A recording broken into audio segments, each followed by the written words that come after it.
So hello guys, welcome back to the channel. I hope you all are absolutely fine and sound. In this video, we'll cover this amazing lab. So simply click on Start Lab and wait for the lab to fully start. Now from here, just open the console incognito window. Now from here, just click on it to activate the Cloud Shell. Just click on Continue and then just Authorize.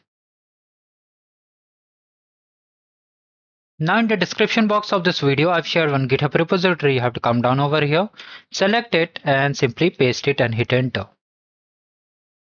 Now wait for it, it will just execute the queries and update the quota, and then you'll be able to complete the lab without any issue. And if you're wondering how to enable this yellow check my progress bar, you can check the video description. Now here you can see all these things are being done. So here you can see all these things are done. Now you have to just check the score. And you can see we are completed this particular lab. So we have completed this lab. Thank you.